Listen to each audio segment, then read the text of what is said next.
Hello, everybody. My name is Zerduku, and welcome back to Zap Entertainment. And I'm sorry about the last time my friend the Gun Kid tried to read this book. There was no audio. I forgot to plug in the thing a little bit more, but hopefully this time you can actually hear me pretty darn well. Hear this headset a lot better. So hopefully things will go according to plan. They don't always go to plan. Fuck you. Anyways, let us begin. Hello, folks. You may have remembered his title, The Party. We have read his book before, but, as he said before during the intro, technical difficulties and tomfuckery. Yes. And folks, if you're here for quality entertainment, get ready for a brain rot dipshit. Okay. What I don't understand is why'd you watch this when there was very little audio? And also, yeah, why were the views so high on that one? 33 views. What do you like us not being able to Do read? you not like my friend? That's me. That hurts me more than anything else. You're lucky. I forgot All what I right, was going fuck to it. say. Just read the book. The Party. Title chapter. The Croc Man. All right, last words. Fuck you. Okay, let's go. By Zach Salvi, the Croc Man.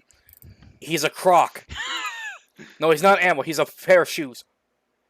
The Croc Man. What did you do that make that line appear, or is that already there? It's already been there. Okay. The Croc. The Croc Man's not just he's not an animal man. He's a guy who throws crocs at people. What the flying? You ever seen those Croc shoes? What? Oh, Croc. There's shoes? Yeah, what is... How was I supposed to know? Okay, folks, welcome back. Alright, Mudstop Lake is a massive lake that's occupied over 500 acres of land and is surrounded by 4 different towns, all governed by the same mayor. Don't fucking question how. He's everywhere for fucking reasons. He was taught by fucking Piccolo or some shit. I want to say Goku. Nanaru, Shinru. Wrong anime! That's the Fist of the North Star, not Dragon Ball! I know, but they always put the freaking, sound effect. Oh yeah, that's instant transmission sound Yes. effect. I need to download that sound effect. No need. Alright, the town not separated by districts. The 4 towns are named after their locations surrounding the lake. For example, the mayor got drunk one day and said, fuck it, North Lake Town. Oh, wait, wrong script. The town were not separated by districts. The 4 locations. English, bitch. For example, the mayor's office building is located in the town of North Lake. Each of the 4 towns are very small and are occupied mostly by redneck hillbillies. I tell you what, I seen a man throw a pair of Crocs at me, I put out my smashed whip. I tell you what. God damn it, Bobby. The only thing separating the towns is seemingly endless woods. What a lovely place to put a town. Oh yes, I like to build a town near nearly endless woods. Surely nothing bad will happen. The only things if you have endless woods. However, these woods are no, we couldn't afford Jason Voorhees. So no, we made up our own monster. Yeah, we made up our own monster. He did. It is a fucking. I don't fucking know. By the way, you're making it very hard there, Golden Kid, for me to put up food because you're being too silly, which is actually good. So I was gonna say there was a ghost that possessed you. Now you just ruined a bit. There's a ghost that possessed my friend. He's stealing all the KFC. I'll starve. Alright. The only thing separating all endless woods you have private property, private houses that are mostly occupied by old couples that live out in the middle of nowhere. Jeez, this just tells this town's just fucking remote. This town's between here and Timbuktu. There is no dangerous wild animals that live in the lake. That statement is false. It is mostly a variety of fish that live in like bass and sunfish. You mean catfish or sunfish? Fuck a sunfish. Aren't sunfish just like, hey, what are you doing? All right, folks. Unfortunately, this book has already been posted, so unfortunately, my gun kid can't change anything at this point. Sadly, yeah. So if any marine biologists watch this, my deepest condolences for this. Yeah, I apparently don't know what the fuck I'm talking about. But, now that I think about it, I was supposed to have Gun Kid read the description of this book before this, because normally I don't have the description ready. But you know what? Shenanigans. Who fucking cares? Let's get into it. We already did read this, so let's reread it. All right, sunfish. The only potential dangerous animals that live in these private properties, remote areas of the woods, are timberwolves, and the occasional bear. As a result, Mudstop Lake is mostly a peaceful place. Among the 100 different private properties that lie in the woods, there's a 12. Oh, I remember this bit. I remember all this. Folks, if you remember this, there's not going to be a happy ending. 12-year-old blonde kid. Yeah, but they didn't hear your voice last time, and the video is going to be deleted anyway. I'm pretty sure they did watch it just to read it themselves. Well, yeah, and they can download the book off of Archive. Not Archive, but my Zap Entertainment Discord server, and they can also read it on their mobile devices on Archive Mail. I'll leave the links down in the descriptions below. Yes. All right. 12-year-old blonde kid who was sitting in front of his house with his pet golden retriever, following him out the door to play outside on a beautiful morning of Mudstop Lake. Go, Caesar. Go fetch it, boy, said the little blonde kid, Josh, as he threw the baseball-sized rubber plastic ball. Baseball-sized rubber plastic ball. You can just call. You don't have to be very scripted. Just call it small rubber ball. I know there's no point changing it. For his golden retriever to fetch, Josh has lived in this lake his whole life with his single mom. The golden retriever picks up the ball with his mouth and returns back to its master, Josh. Good boy, Caesar. Now give me the ball, said Josh with sweet playful manner.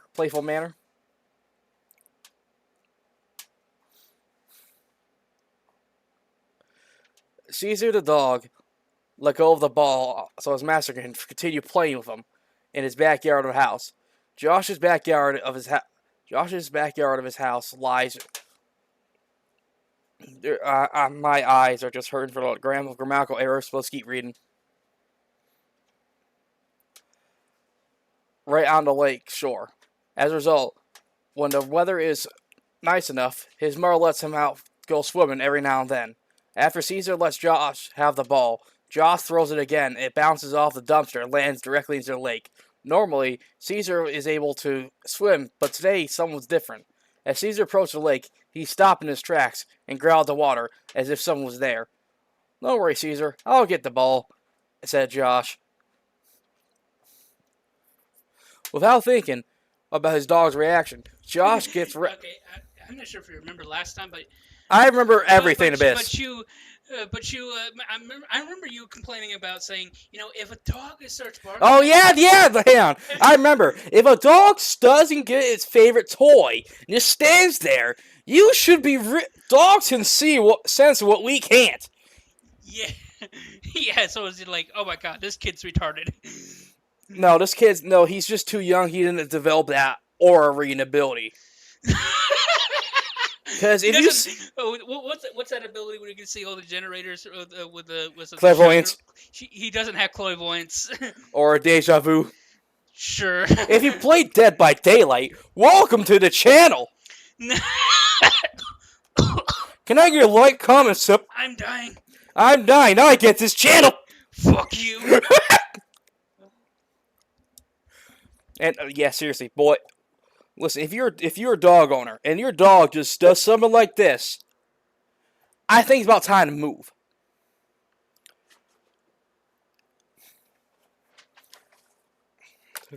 Josh gets on his knees on the sandy beach and tries to reach for a plastic ball. However, not only was he able to reach, but it flowed further into the water. Hashtag not sponsored. KFC. That's finger looking good. As a result, Josh stands up and takes off his shoes and socks. Then he steps into the water to get the plastic ball, but suddenly, a webbed hand grabbed with long, sharp reptilian claws comes out from the water, grabs Josh by the face, and pulls him under the murky lake.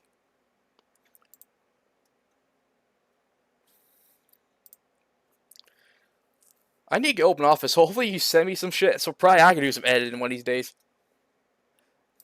Try to tear the poor boy to pieces. In an attempt to save his master.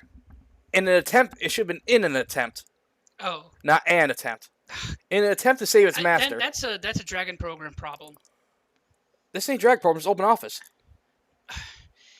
Dragon Program is the program I use to write. I believe Open Office you can like send other files to other people.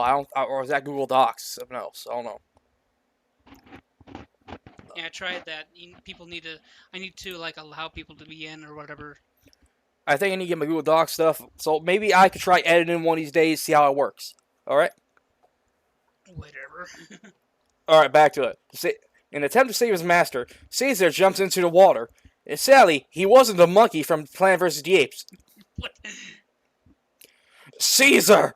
Weak, Kaba weaker. But it's Caesar the dog, not Caesar the monkey. Big difference. I would love to have a fucking best friend monkey. Well, I know how much that happens in history. I've seen the results of what can happen if you did it badly. The problem with apes is that they're so violent. But some of them are pretty chill. I've seen plenty of videos. Most of the time. Alright, out of nowhere, a long reptilian tail came out of the water and smacked Caesar's chest, causing his ribs to break. As a result, the poor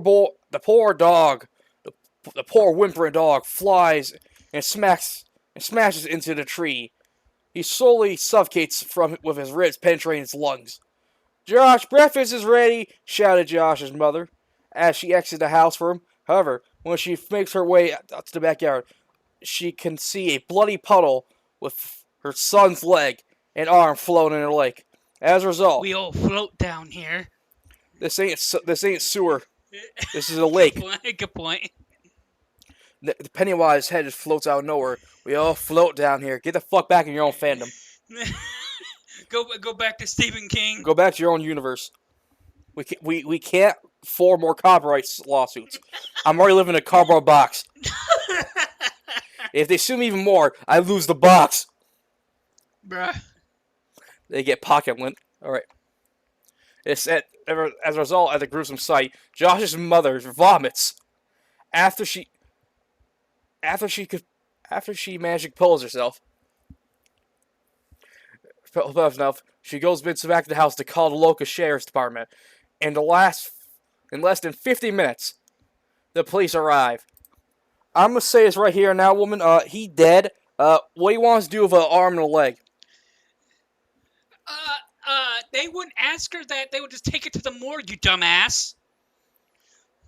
Yeah, and also, what do you want us to do? Thing, how the hell are you having problems seeing where the screen is black so that your eyes shouldn't get all weird? When I stare like words a bit too long, they start like jumbling. Even if the screen's black? Yeah, no matter what. If you have dyslexia, that always happens. Oh, man, I can't make you happy at all, can I? You don't have. Do you have dyslexia? No. Then you can't. So I will never understand. Yes. I'm sorry, man. Well, the sheriff is accompanied by 2 deputies and 3 doctors to clean up the mess. Unfortunately, they were only able to recover less than 10% of his body, of Josh's body. Okay, 10%. Only managed to get a leg and an arm. Okay, how much percent of his body? This counts of 10. Who the fuck hired this guy? The mother just faints out of fucking. This is gonna dock my pay, isn't it? All I can think is like some sort of weird Sam Raimi bullshit. Yeah, this like Evil Dead. Just Ash pulls a body, just like limb. Okay, here's 5, here's 10. 10% off! And you just hear the sound effect, the sound effect, the arms and the legs move around. Okay, 10% off, come get it! This is Well, sick. I guess for the boy it cost him an arm and a leg. It cost him an arm and a leg, but he couldn't return it. We're assholes, aren't we? That's just the point, I don't give a fuck. Alright, back. I already seen how his kid died, I already foresaw it. I'm a clairvoyant. I see the You future. already read the book, so whatever, man. Yep.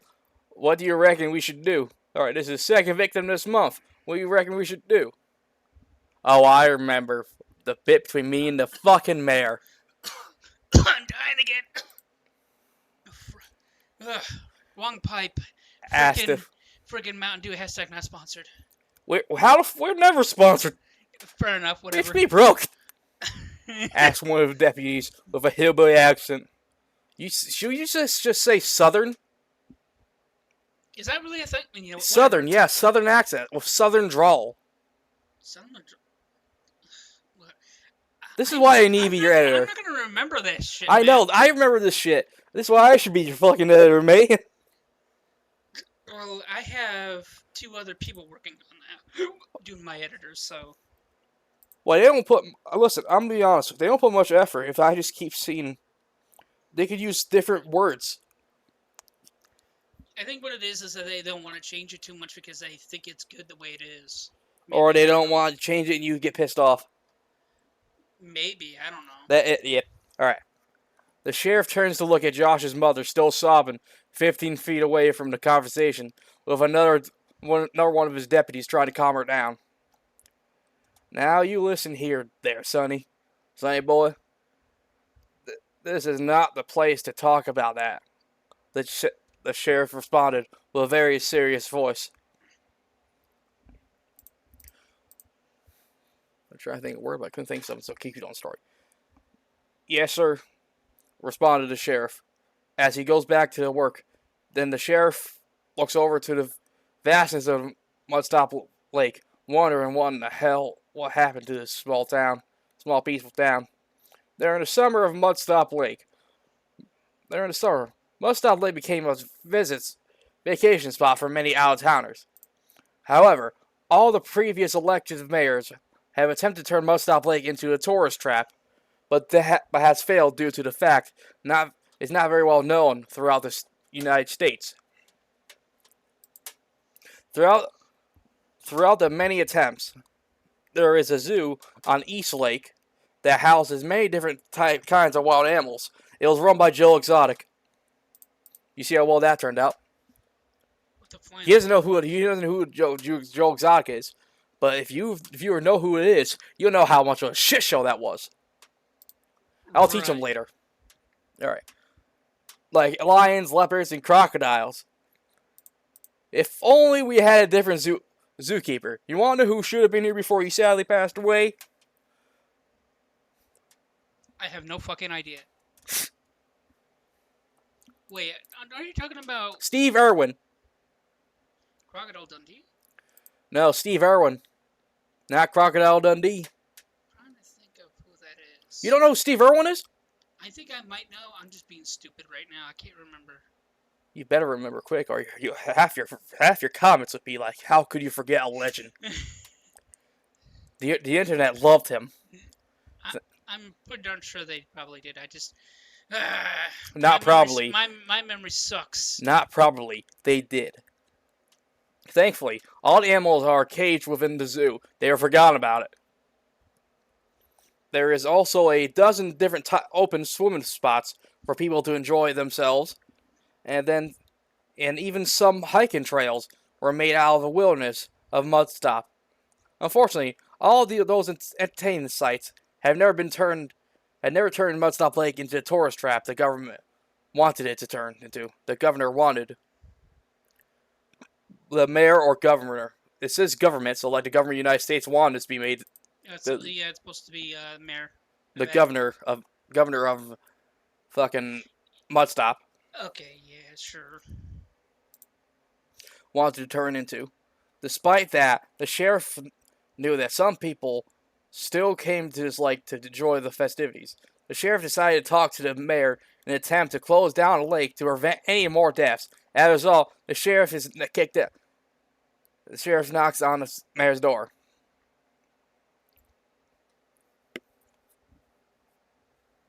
As a result, there's nothing as a result. He just goes there to knock on the mayor's door. There should be no as a result.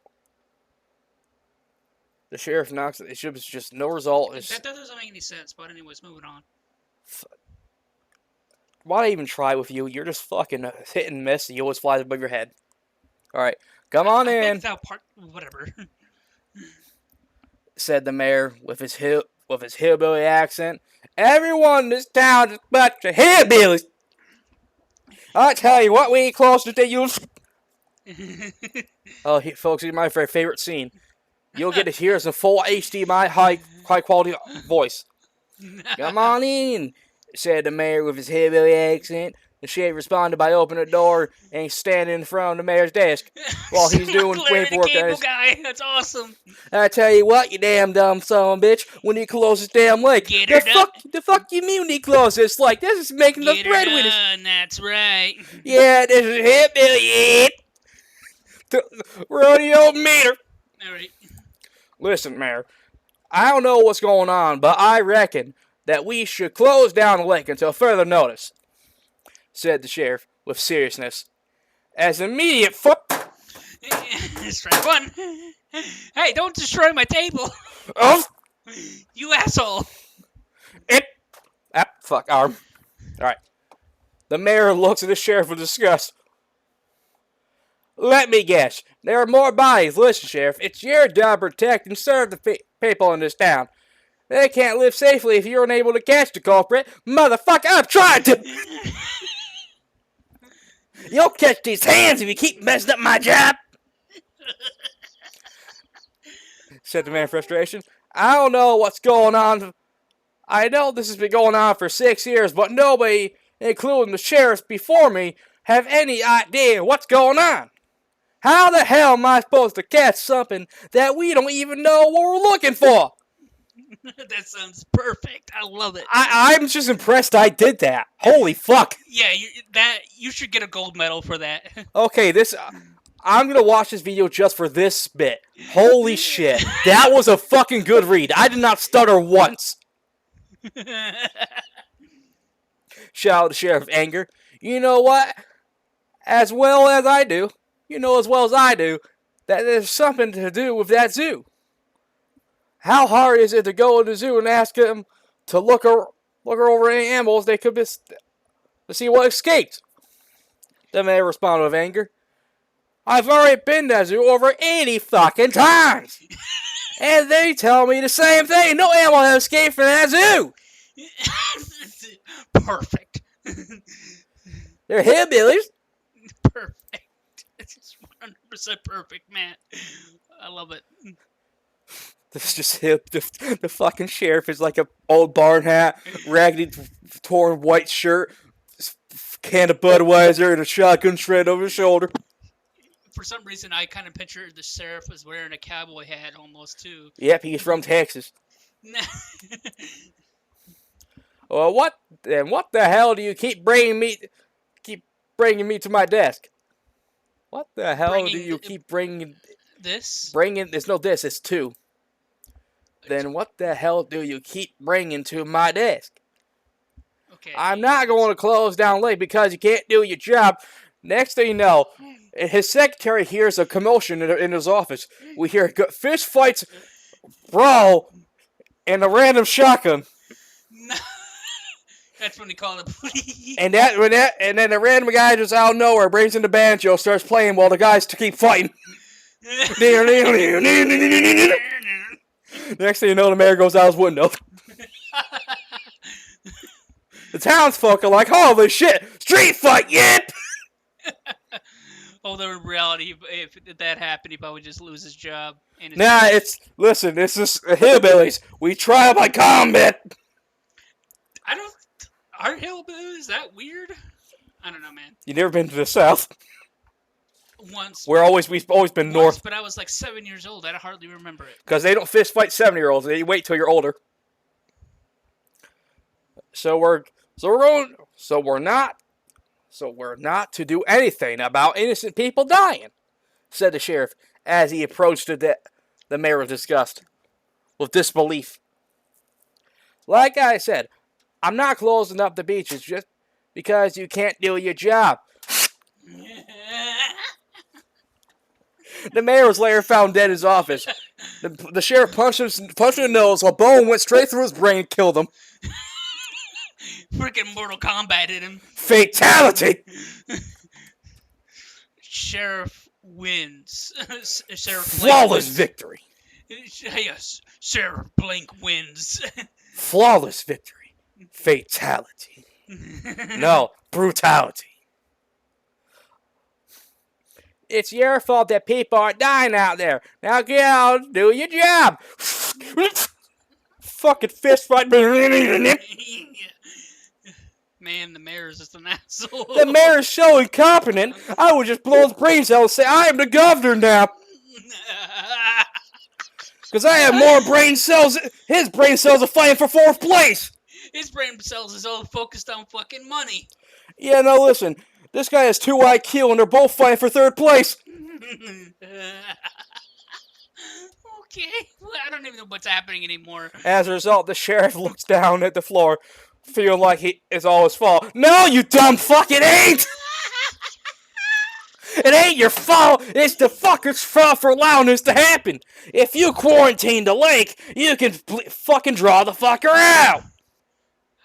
But no, the fucking mayor wants to rub his dick.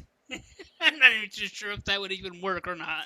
If you starve the bastard, he'll come out because he feeds off humans a big enough target. I think the creature would just snuck off and left. Well, at least it left. It will be out in the open. Yeah, like you're gonna catch it out in the where there's so much dang on fucking woods. Here's what I call a natural solution. Molotov, cocktails, and fire. So you're Burn the fucker! So you're gonna burn the woods down, dude.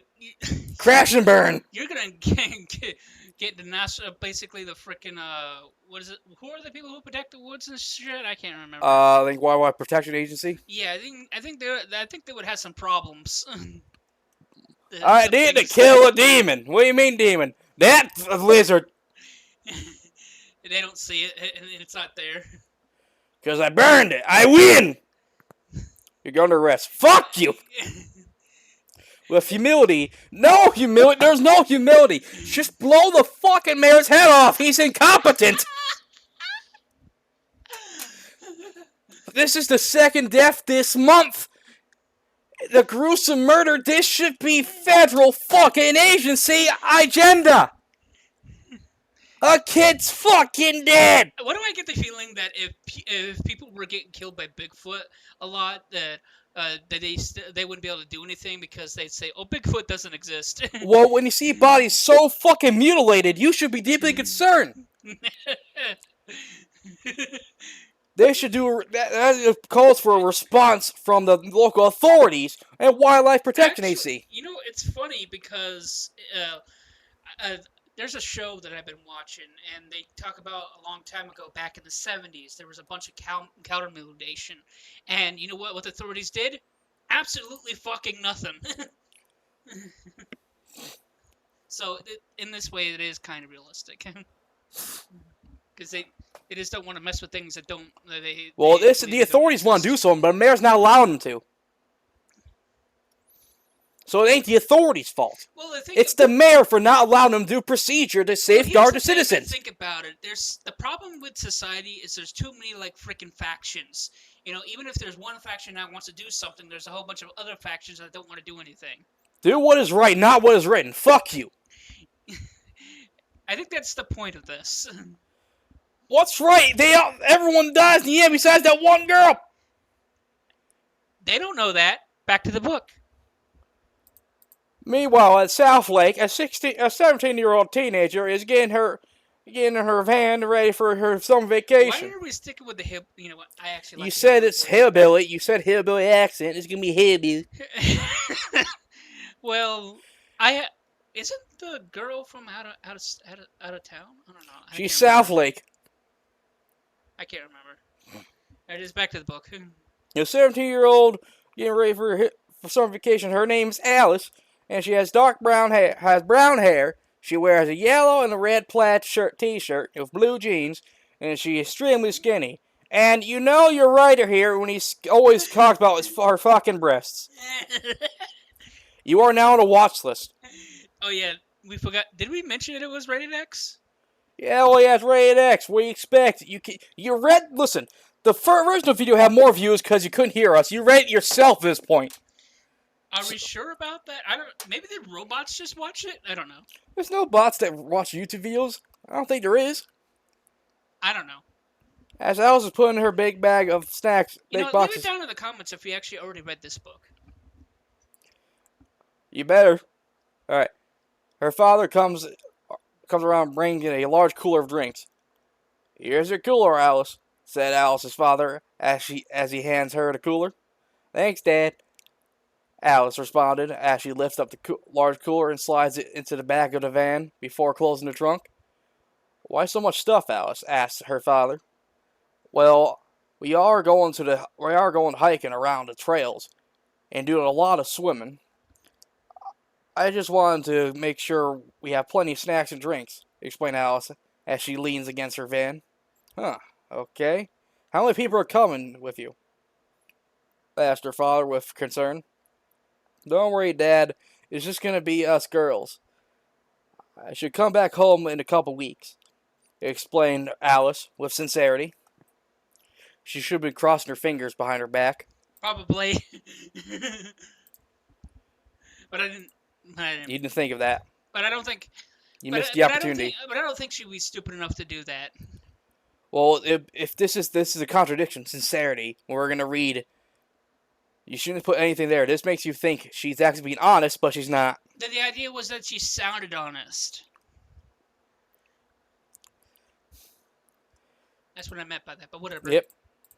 But before answering, her father gave her a hug with a smile on his face. Okay, honey, you and the girls have fun, said the father as he made his way back into the house. After that, Alice got in her van and began to drive to the location to pick up her friends. Although it is true that Alice is going to pick up her two friends, she didn't tell her father that she's picking up her friends and invited two boys on a hiking trip. 16 miles away, another teenage girl is sitting on a camping chair in front of her house waiting for Alice. Her name is Crystal, and she has long black hair, and she wears a red and white plaid t-shirt wearing a light blue bikini beneath her clothes. Very descriptive. Very descriptive. Very descriptive. Pass. Hound dog. I said pass. Pass. Yeah, that doesn't justify anything. All right, let's go. Fuck you.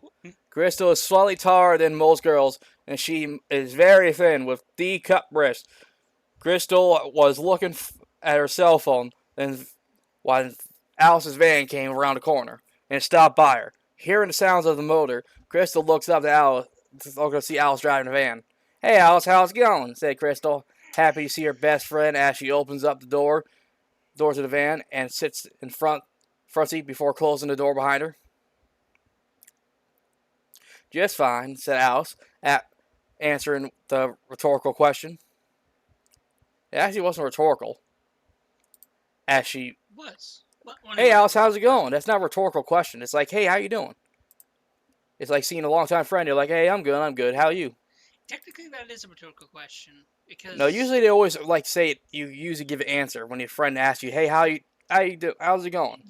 Well, you don't always expect him to answer, but whatever. But anyways, back to the book. Whatever. Shenanigans. We'll just leave it at that. I'm starting to think shenanigans has reared his ugly head too many times. That's good. I hope we found a good place to go swimming today. Crystal casually said. Don't worry, Crystal. I have it planned out. we're going to go on the Old Yellow hiking trail in Yellow Creek. Explained Alice as she continued to drive. No one's going to end up. Piss Lake. Just kidding. Piss Lake. Captain Piss Lake. This lake is named Piss Lake in honor of Captain Piss, the notorious pirate. Legend has it his treasure is buried somewhere beneath the lake of Piss Lake. Oh, that would have been awesome lore to put. Captain Piss. But anyways, back to the. Where the fuck my drink? I need to take a drink break, people. All right. No one's gonna end up the trail for. No one has gone up to that trail for a long time. Crystal responded with curiosity. Try 100 years. Alice responded with exaggeration, causing both Crystal and her to laugh. Neither one of them teenagers knew anything about Old Yellow Creek, which is normally called for refer around the entire Mudstop Lake. Yellow Creek is now just a hiking trail, but it actually was once a dirt road leading to many different private properties into the woods of Mudstop Lake. However, due to lost history, the road has been shut down for as long as the grass and other plants have been overgrown. The road's been shut down for as long as that grass and other plants have been overgrown to the dirt road of Yellow Creek. Thanks. As a result, I refilled your drink, but I should warn you right off the bat. I think I might have refilled it a little bit. Perfect. All right. As a result, no one has been to Yellow Creek in over 30 years. Meanwhile, in front of the library, another teenage girl who was wearing a red buttoned shirt with blue jeans and has holes in them is waiting. Her name is Lori. And don't stop salivating, you goddamn hound dog, or get spray bottle. Fuck you. You know what, folks? Next time I hear him doing hound dog, you're gonna see me pick up a spray bottle and just goes down, boy, down. Okay, I surrender. No, there's no Geneva Convention. Asshole. Why? There's no cops. She has a long blonde hair and dark tan skin. Lori is considered one of the hottest girls in high school because of her Norway sized body and D-cup breast, combined with with the way she naturally looks, making her extremely attractive. We can't have images because neither of us are good at creating characters and shit. So, description. I could Jerk off to this. I could try to draw something on paint program, but it probably won't come out very good. You're just jerking off to a stick figure. Lori was on her cell phone sending a text to someone when she saw Alice's van coming to pick her up. Hey girls, what's up? Said Alice as she puts her cell phone in her pocket and gets into the truck seat, get in the back seat of the van. Oh, nothing. Just getting ready to party. Get ready to party hike. Ready to party hike. What the fuck? I don't remember that. What the fuck? Oh, keep going. Responded Crystal with a goofy manner. I was just texting Otis. Otis from Backfoot at Barnyard. Oh boy. Otis. So that's the character. Yes, Otis, the one who's well up. We'll get into that later. Well, I'll tell you about a story later that made define Otis about their trip. He told me. Hold on a second. Are we recording? Yes. Yes, right here. Okay. Yeah. Okay. He told me he was going to meet us in front of the arcade. Lori responded. Okay, then, to the arcade we go, said Alice as she began to drive. Over 30 minutes later, at the arcade, a large-sized teenager is walking out the front of the arcade next to next to a thin red-headed teenager. You really think this hiking trip's gonna help you lose weight, Otis? Said a red-headed teenager. I hope so, Richard. Richard is long for Dick, and Dick's short for Richard. So Richard, you have a short dick. We're gonna pretend that doesn't exist. Now back to the book. You missed a joke, jack shit. Sure. Sure, let's go with that. Maybe if I lose the weight, people will stop picking on me for being fat. Said the fat teenager. Even the author says you're fat. The author doesn't fucking like you. Fuck you for some reason. I made you just to fucking hate you. That's a sad existence. What's my purpose? I fucking hate you. What? Your purpose is being fat. Your purpose being a fat fuck?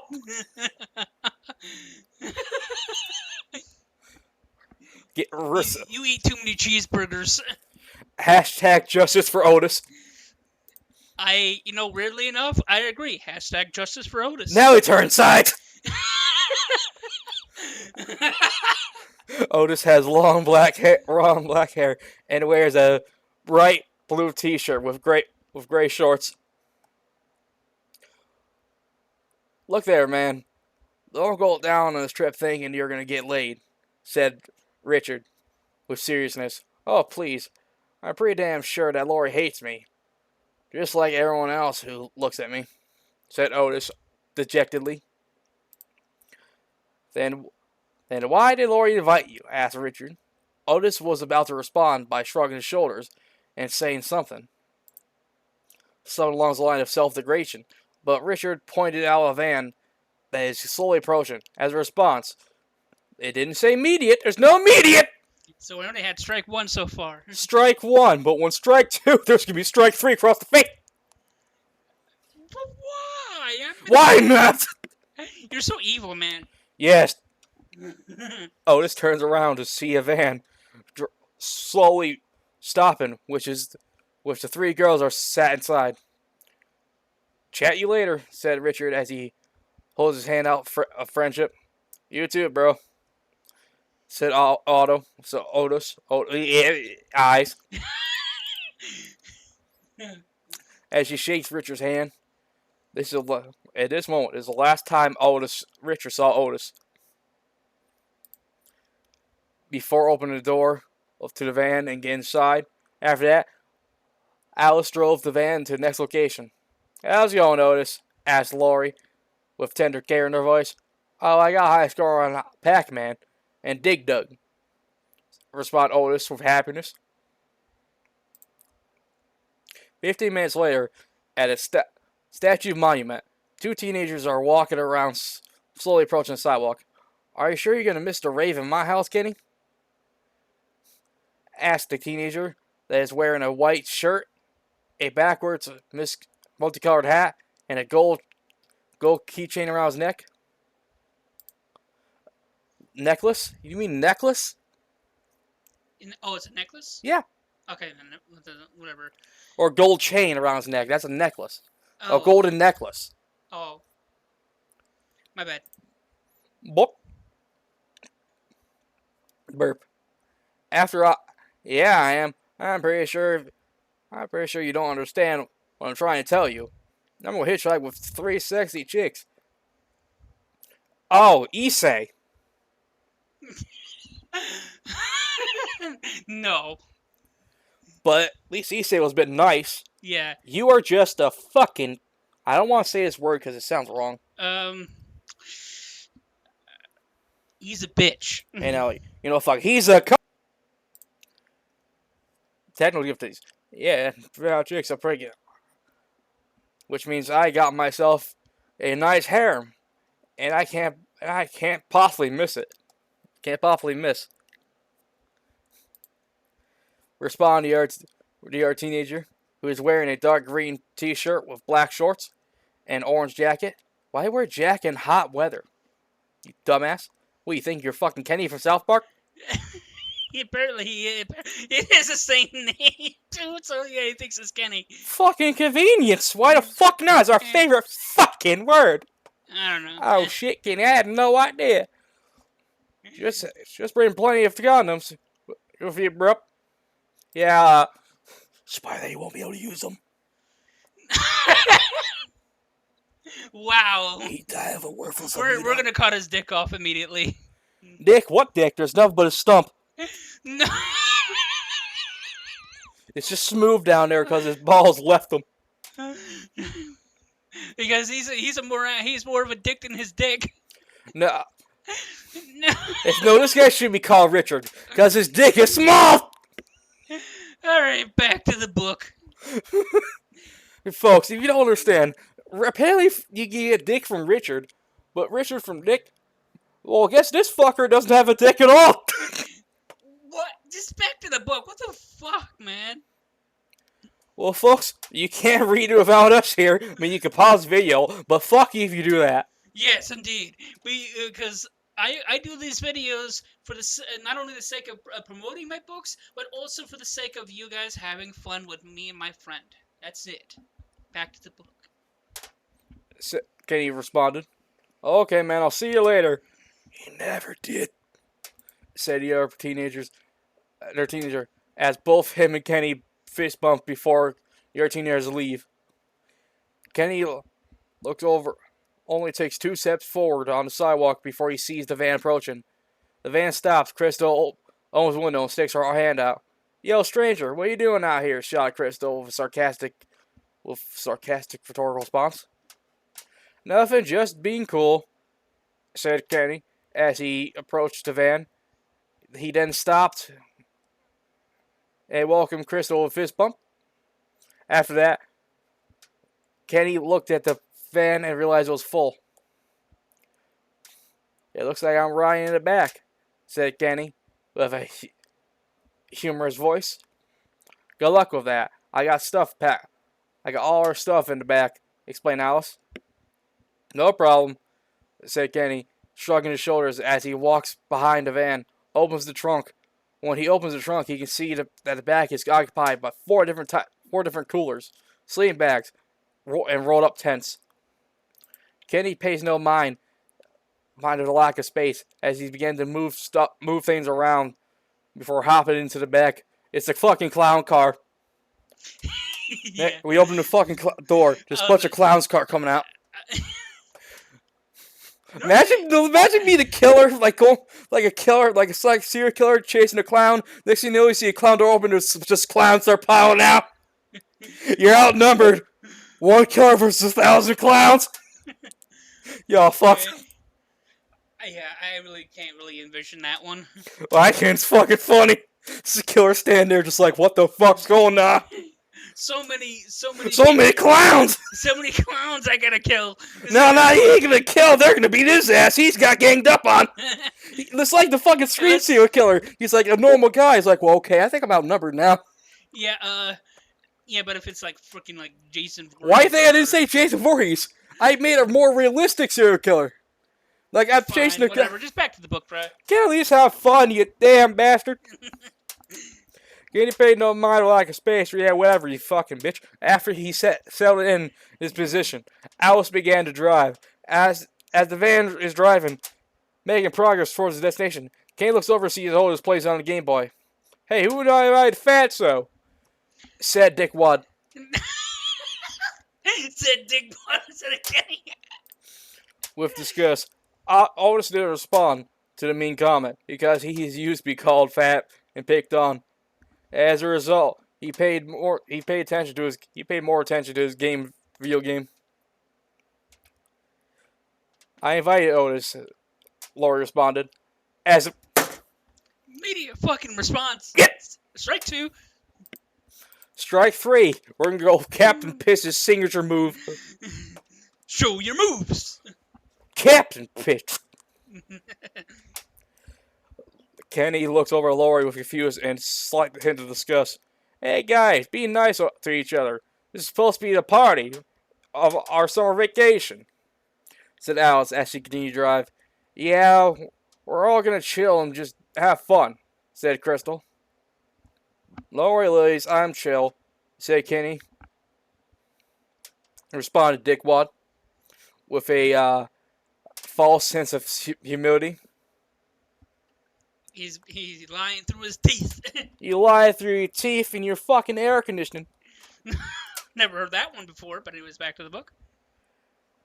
I'm pretty sure that once we get into the trail, we'll start to become friends, said Otis with hope in his heart. Yeah, man. It isn't like you're gonna walk and talk and start like the bond or whatever, asked Kenny with trickery. What the fuck? Okay. Bitch, I don't fucking know. I don't remember that line. I have dementia. So do I. Apparently. Well, we're about to find out since we're already here. This van was invented by Capsule Corp. It has instant transmission technology. Just, hey, we last person. Okay, how long is it going to take to get there? 5 seconds. What? Alice responded as she stopped the van. Before Alice stopped the van, everyone got out. After Alice stopped the van, everyone got out and went for all the stuff.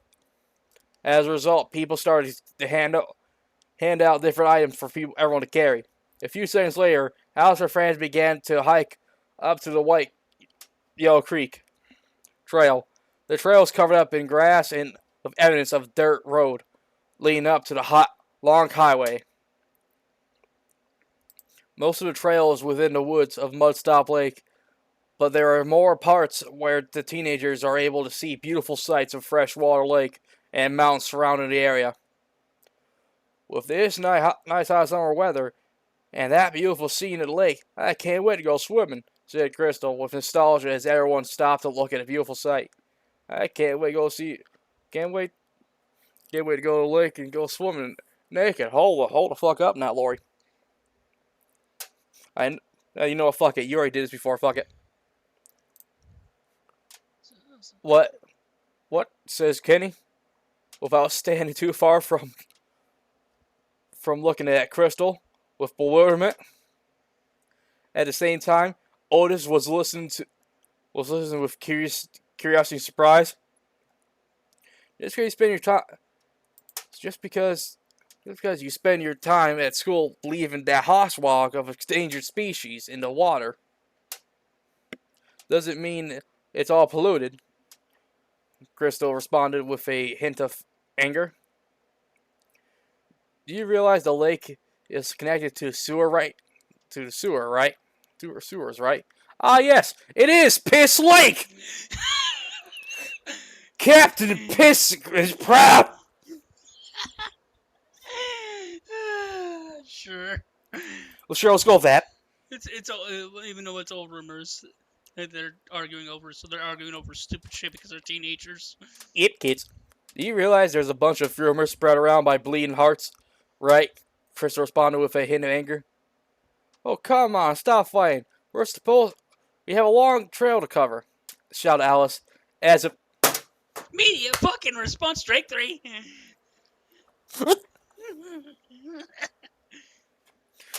The rest of the teens roll their eyes and follow Alice's lead. 4 hours later, twilight hour approaches. With twilight hour approaching, Alice and her friends reached the end of the trail, where they came across an abandoned house out in the middle of nowhere. In the backyard of the house, there is a lake that stretches for miles. The abandoned house is surrounded by empty woods, signifying a private property. The house is covered in dust. It'll be more covered in moss, overgrown fungus. Yeah, whatever. Just dust. Dust means it's been... Dust when I don't fucking know. Dust doesn't be there naturally. Dust just accumulates inside the house, like closed off areas. Okay, yeah. If you're supposed to the elements, I admit it. I'm dumb. Yes, you are. About time. The best way to prove yourself is know what you're wrong. Back to the book, please. We are making good progress. It's a lot shorter than it is originally. With windows shattered that fall apart and are falling apart, and some of the white paint's peeling off the wood, peeling off the plaster. On the right side of the house, an old swing set is chained to the tree. Some of the surrounding trees around the house have very old yellow police tape surrounding the foundation. Okay. For astute observationists, if you saw this shit, you'll be like, yeah, let's get back to the car. Nah, we a bunch of dumb fuck teens. Police tape? There must have been a party here. Well, the police tape is old. It's been there for hundreds of years. I don't fuck with ghosts. And I don't fuck with a bad voodoo. If I know there's murder here, I'm getting my ass out of there. All the teenagers would just look at you weird. There's no such thing as voodoo. Yeah, I'll see you all in the obituary. Fucking leaves. Okay, next day, open paper. They fucking died. I knew it. How you mean? What do you mean they died? You knew them? Yeah, I knew them. They were a bunch of fucking idiots. Don't believe in bad voodoo, bitch. When your gut tells you to run, you run! Oh my god. I'm gonna die. What in the hell? Asked Alice as she slowed down to look at a creepy sight.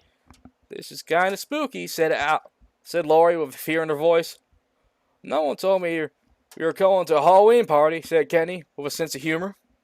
After that funny... Okay, to be fair, that was funny. Fair, he gets that point, but that's the only point he's going to get. More likely. Yep. Oh, zoinks, jeepers, jinkies. Fuck! That's what Fred said, folks. Fred said that. You always wonder what Fred's catchphrase was. He said that. You ever watch Scooby-Doo? I watched Scooby-Doo, but that's not a thing. Back to the book.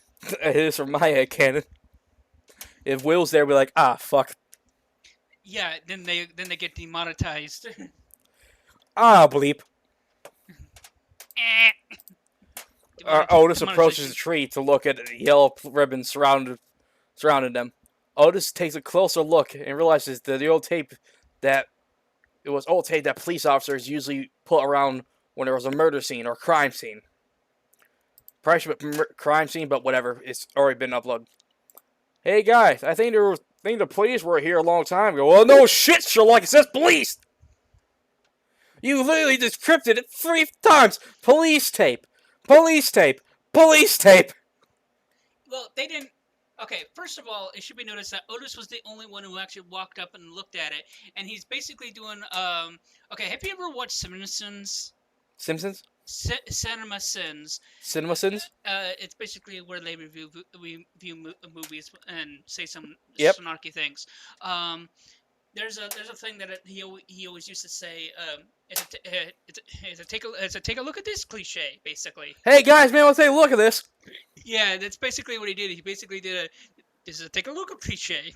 Hey, it's like, hey guys, man, let's take a look at this. It doesn't say what it is. Yeah. Just fucking say what it is.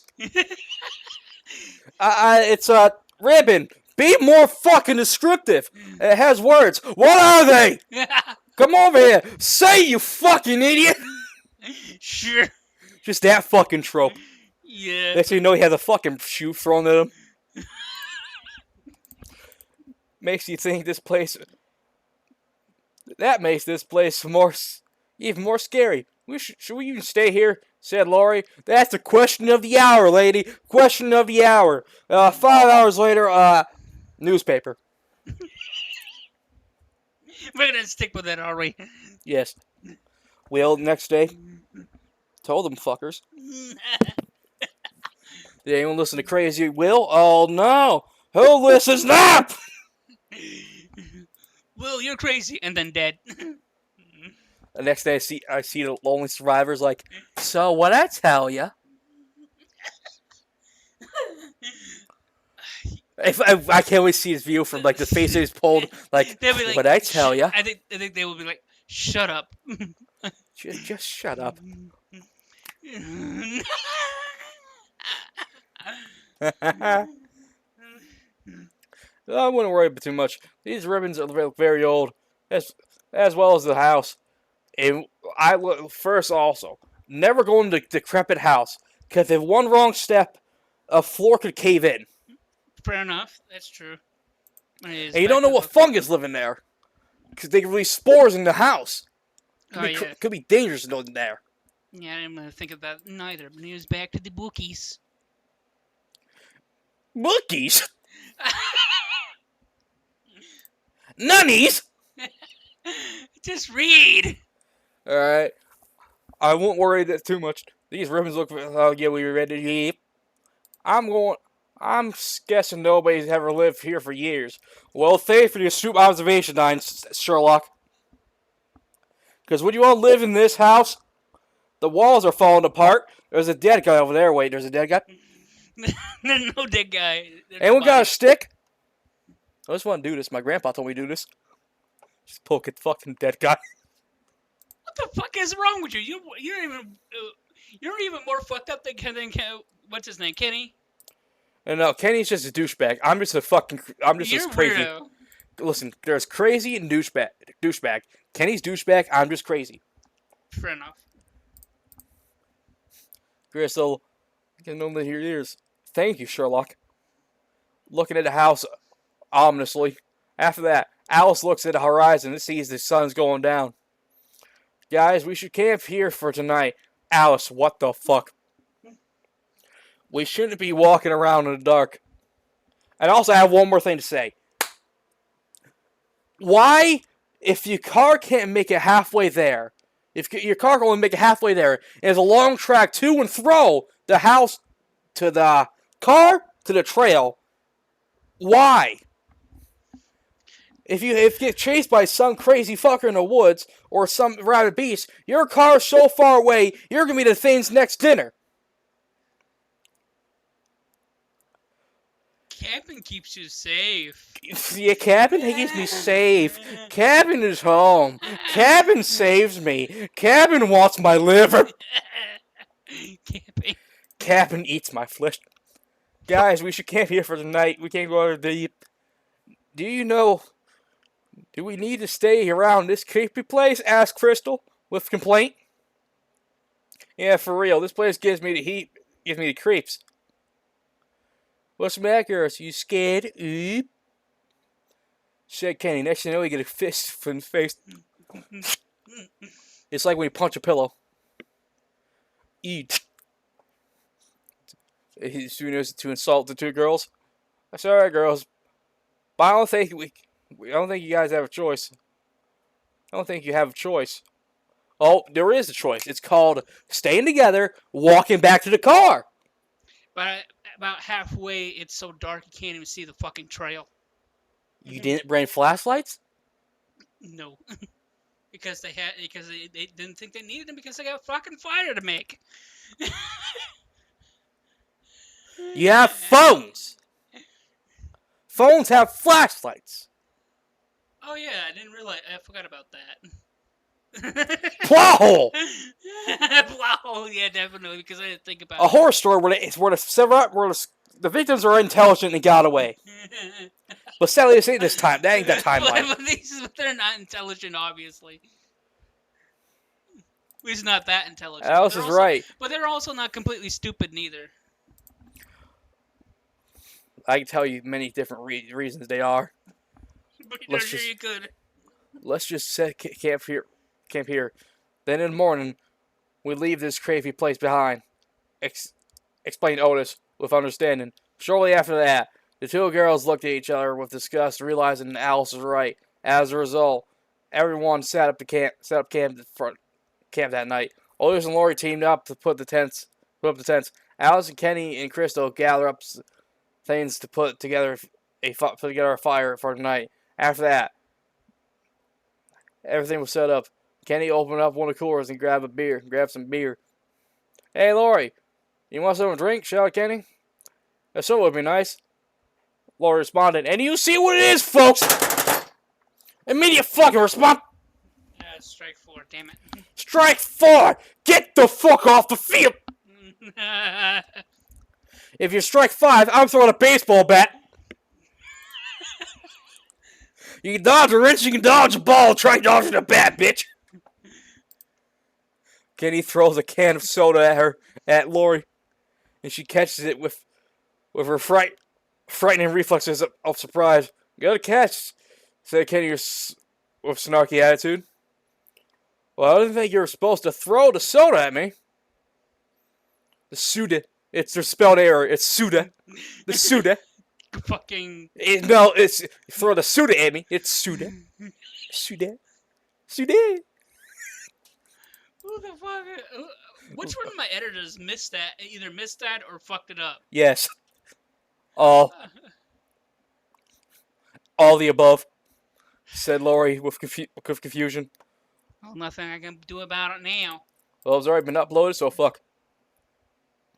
Like how you fucking failed this fake meteor. You put meteor. Yeah, well, that. You could have fixed it in edit. Alright. Listen, when I do the descriptions, it's very different. When I do descriptions, I have no editor, it's just me. So, But couldn't you edit? Go in descriptions, edit it to fix it? if I catch the problem, yes. But if it's I still don't- been there. Every time I go to But archive, if I don't catch the problem, then I can't fix it. every time I go to archive my own, I always see that. I always see that grammatical error, that spelling error. Well, I don't know how Live to with fix it, I guess, folks. Live with it. I don't know how to fix it. I'm an idiot. Fucking. If my glasses weren't broken, I would actually do that. I know what you can catch, said Kenny with sexual attitude. You don't even got a dick, boy. Nothing down there, boy. He tried to hug Lori, but she pushed him away. No thanks, I'm good, said Lori as she walked away from Kenny. Yo, what's wrong? Do I have bad breath or something? Yeah, bad attitude, you fucking dumb fuck. You're a bitch. Nobody wants you. You fucking dick waffle. No one wants to fuck you. You fucking negative dick. Your dick's inverted. Inverted dick Kenny. Kenny invert. Said Kenny, thinking highly of himself. After walking Fucking away... Vegeta. Fucking, he's just going bald now. His hairline's going back. He looks like fucking Vegeta. At least Vegeta has a wife and he's loyal. Yeah, this guy is not loyal at all. Doesn't seem like it. Lori looks at Otis sitting by himself near the lake, overlooking the woods and stars. She approaches him, sitting next to him on the ground. What's wrong, Otis? Asked Lori with kindness. Just trying to figure out why I'm here. I know I'm no one of you guys like me. But I still came around here even though I think it's nothing more than a terrible, cruel joke. I guess I must be really stupid or something, you know? Explained Otis, looking lonely and sad. No, Otis, I invited you because I want to get to know you. Lori responded with seriousness. Okay, so these two characters are very sympathetic. I actually find them interesting. They only get one thing of happiness. Alrighty, back to the bookies. I gotta stop saying that. Back to the book. There's no cookies. Yep. Fuck! Yeah, that's what they all say. When beautiful girls look at me, they're like, they just see a pawn to play a game with, said Otis as he looked up at the night sky. In that moment, Kenny turned his head to listen to the conversation. Is that what you really honestly think yourself? Or even me? Lori said with a hint of sadness. The truth is, I don't know. I just don't know. At this point, I don't even know what I'm thinking of myself sometimes. Depression 100. Otis responded as he looked down at the ground, nodding his head with confusion. What a loser. If that's what you think, why are you here in the first place? Said Kenny, approaching the conversation invitingly. He's here because I said he could be here, said Lori, standing up to Kenny. So let me get this straight. You'd rather lay in the bed with this loser than me? I mean, look at this guy. He looks like a marshmallow man. Looks like the marshmallow man fell down this ugly tree and hit every branch. Oh my god! Man, he went to full on bitch in like 2 seconds. I remember hearing a joke from Jeff Dunham. Let's see if I remember correctly. The apple doesn't fall from a tree, but yeah, you look like you got run over by a fucking lawnmower. Never heard that one. It's from Jeff Dunham. You heard Jeff Dunham? Jeff Dunham. The guy who's a ventriloquist. Oh, that guy. Yep. I knew that name from somewhere. I just couldn't remember. Fucking, I got the memory of a goldfish. And Otis, Listen to the words of his friend Will. Do a power move. Flash your dick. No, that's too. He That's too drops soon. the pants Too of light and soon. comes to world. That's too soon. That's too soon. Show life hack. Show dominance. Show you. As a immediate response, he flashed a dick.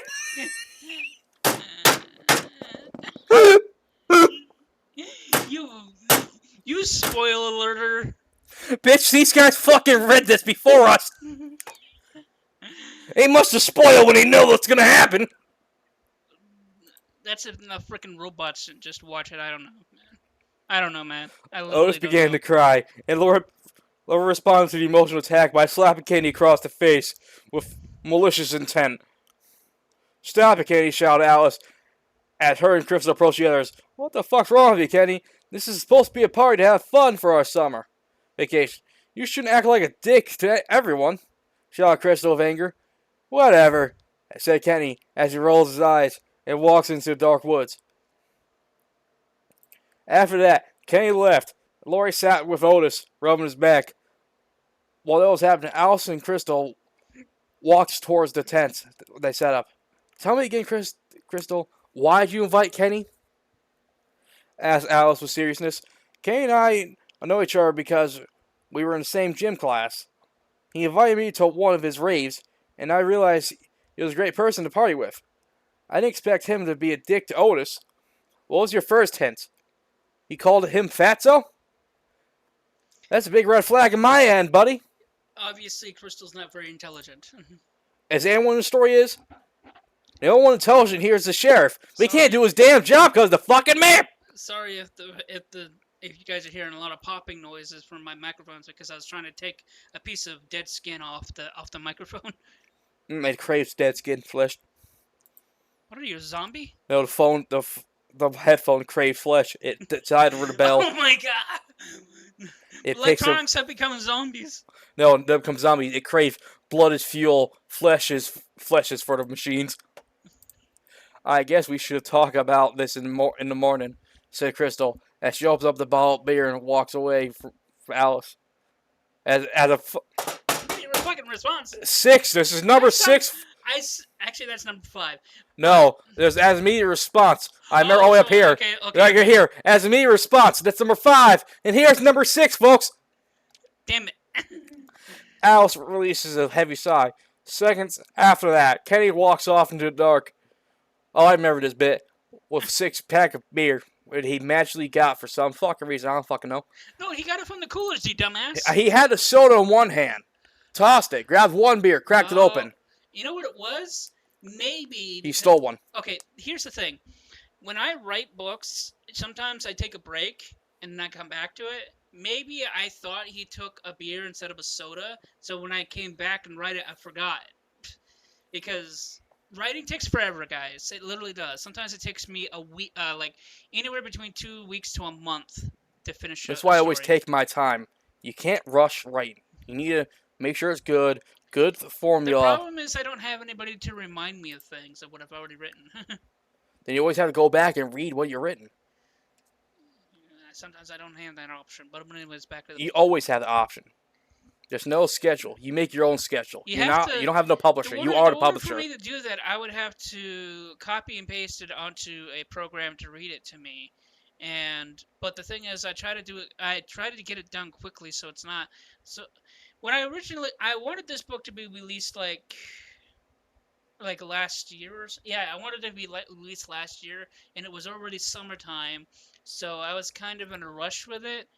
But of course, I didn't finish this book before the end of summer of not last year, but the year beforehand. I think. I can't remember. Let's get to it.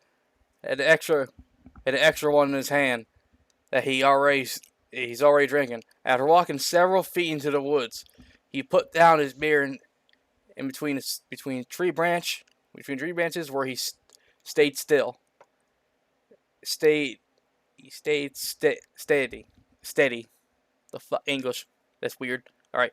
Kenny started to pace back and forth, thinking about the events that took place between him and Laurie. All Kenny wanted to do in his party was have fun with the other girls, and he definitely wanted to have sex with the other girls. But but he did not expect another guy coming to the trip. As a result, he sees Otis as an inconvenience. As Kenny is pacing back and forth, he stopped to seem to wrap his head around the fact that Lori invited the ugly fat nerd here to the party, which is to him seems unnatural. Despite all that, he does not feel any malice towards Otis. He's just jealous that somehow a nerd is getting more attention than him. While losing track of time, Kenny has noticed that he's already made a way through the second bottle of beer. Saying bottle or can, whatever. All right, and continued to drink while thinking about the situation himself. While deep in thought, he was unaware that in deep woods there were two glowing yellow eyes watching him, like a predator watching its prey. Feeling left out from the natural pleasure of having sex with a woman, Kenny began to feel more agitated as he paced back and forth. At the same time, the predator stayed still, even when he opened and closed his mouth, seeing delicious food ahead of him. However, food is not the only thing on his mind. The monster sees the campers as intruders upon his territory, as a challenge to the apex predator of the occupied territory. Fuck this, man, Kenny silently shouted to himself. He shouted an empty bottle against the tree and sat down. What the fuck am I doing here? Hell, what the fuck am I doing with my life? Midlife crisis. So basically he just had he went from being an asshole to being a bitch to being at least a somewhat normal person. Existential crisis. Yeah, yeah. So all of a sudden he just became a sympathetic character within Okay, stop. We all know where this is going. Yeah, in respect to the book. Stop making sympathetic. He's just gonna be dead in 5 seconds. Because you literally said he's about to die. The thing's stalking him right now. He's literally about to die. This is his last of his character development. He's like, maybe I should change my life around. Maybe I should apologize. Tap on his shoulder. Fuck.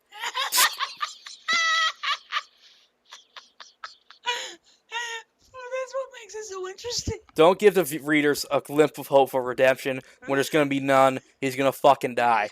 Back to the book. Back to the book. That's what I've been reading.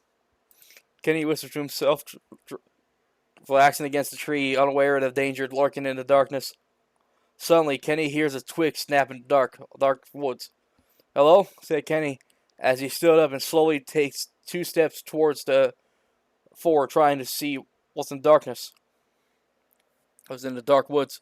Kenny sees nothing but trees and a bunch of dead leaves covered in dirt. Even with absolute silence, Kenny feels safe. However, due to not being in the woods too often, he doesn't realize that the absence of sound means danger is near. As Kenny turns around, he's taken by surprise when webbed reptile claws wrap around his face and start ripping his skin. Oh my god! Don't say, "Oh my god," we all saw this coming. We all saw the child. Okay, well, how many percent can we hear, folks? How many percent? That's fucking brutal. This rips his fucking face off. I'm not phased because I've seen this before. All right, place your bets. How much do we left of them? A nickel. I'm gonna say at least probably anywhere between 25 to 30% left of this poor dude. Well, it couldn't even finish a child. It left the arm and a leg. Well, that's a kid. That's like an appetizer. We're gonna be on a watch list for potential cannibalism. Nom. Okay, so you should better stop before you put on a list for potential cannibalism. If you keep saying nom. Child nom. Will nom. Folks, I'll be right back. I need to do the planet a favor. No. Hey, folks, I killed him. We'll be back in a few more minutes. Need to perform some black magic. Alright, folks, he's back. I performed black magic. I'm alive. Necromancy. I knew I fit good at the academy. All right, now Uh, we're back, folks. you Like, want to fix that thing on your ear, oh, that's right here. or you want to leave it like that? Leave it out here so I can hear. All right.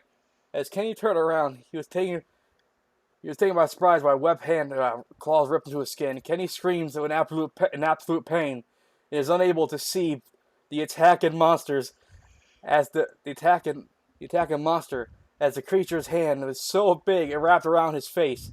The monster dug his claws into Kenny's eyes as his giant claws slid down his face with the reptilian claws stuck in his eyes.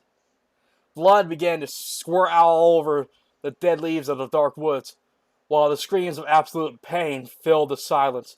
The monster takes his other hand, and rips Kenny's eyeballs out of his skull. Once he has both, he rips them in half, causing blood and guts to spill all over the place. After killing Kenny, the monster takes his heart out between it. It crushes it with its crocodile-like mouth and swallows it down. I guess it doesn't kill for sport. It doesn't kill for food. It kills for sport. Well, as I said in the book before, the creature is killing these people because it's intruding his territory. He feels like that they're a threat, even though they're not. Well, you know what do I want to see? This thing versus the Predator.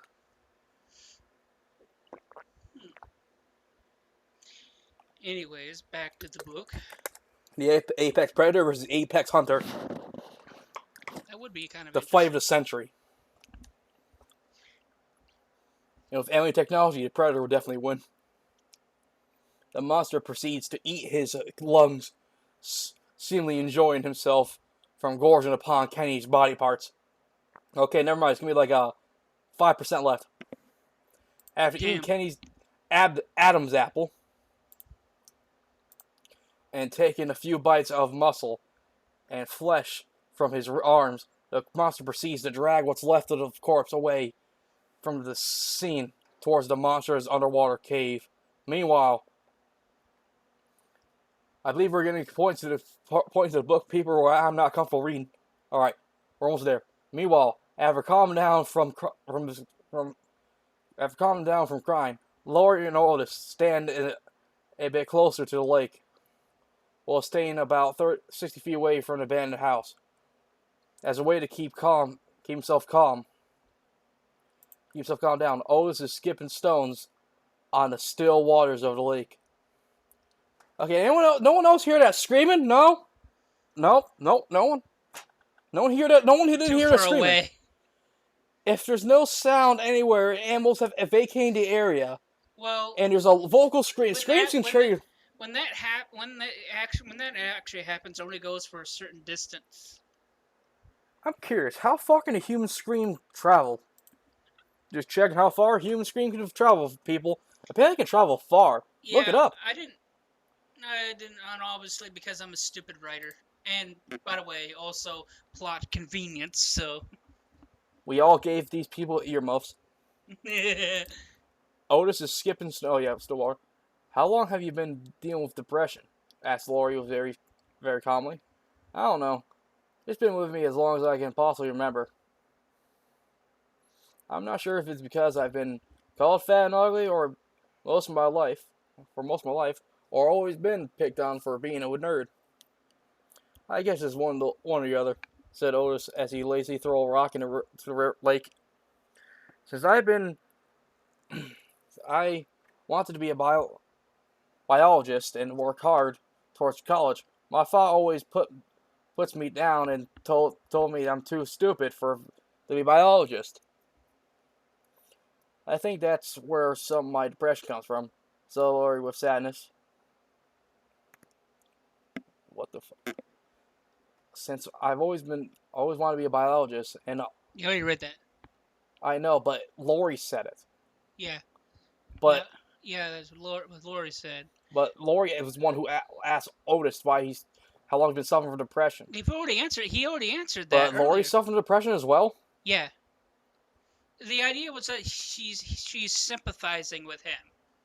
That's the whole conversation. If you of course you probably didn't catch it. Probably because I didn't find a bit for it. To find a thing like just telling that she's suffering from depression too. Because I'd never given a hint, an obvious hint that she was under. I didn't think I needed to write that because there were two different. Because Otis said something and then Lori said something, so that's why I felt like. I know if you probably said I can see. I know how you mean. She should say I know how you feel. Oh. I never found that stuff. Like you Yeah, can sympathize. I should have put that in, but I Yeah. guess I didn't think of it. Well, at least you got pretty looks," said Otis as he turned around to look at Lori. "Thanks," said Lori. She smiled and giggles with blush. "You're welcome," Otis responds with a deep breath of seriousness. "Has anyone ever told you you're a really nice guy, Otis?" said Lori with kindness. "Nobody has. Not even my friends, unfortunately," Otis responded. Meanwhile, Alice and Crystal are on the front porch of the abandoned house. Alice looks towards the front porch, trying to find a way in. She opens up the screen door and tries to open the front door. The door handle turns perfectly, but the door seems to be stuck. Not locked. "Alice, what the fuck do you think you're doing? We can't be breaking into strangers' houses," whispered Crystal anxiously. "Oh, please. Nobody's been here for years. Besides, aren't you curious? Aren't you curious to know what's inside?" asked Crystal as she pushes with everything she has against the door and manages to open it, revealing nothing but dust. Releasing nothing but dust. "Even though nobody has lived here, don't you think it's still breaking and entering? If it's empty and abandoned, it's no vacancy." I don't think so, but I really don't know. Well, if it's empty and abandoned, it's foreclosed. So, if law enforcement do see you break into a condemned building, they will arrest you for trespassing on condemned property, and foreclosed property. But since this area has forgotten to time and history, who the fuck knows? Yeah, no one's been here. This building's been completely forgotten. asked Crystal with concern. However, Alice didn't answer, and she just took a look. Took out a flat. Oh, they did bring flashlights. Okay, so they did. Dumb.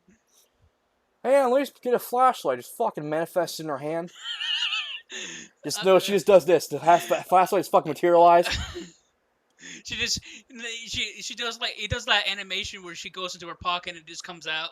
It's like that fucking like a magic satchel, like behind your back, and the flashlight appears. Yeah. Fucking hammer space magic satchel. So there are some plot holes. So Kenny could have still been alive if they'd walked back to the car. See? You know what it really is? It's not just plot convenience, it's laziness, probably. I don't know. Yes, laziness and lack of...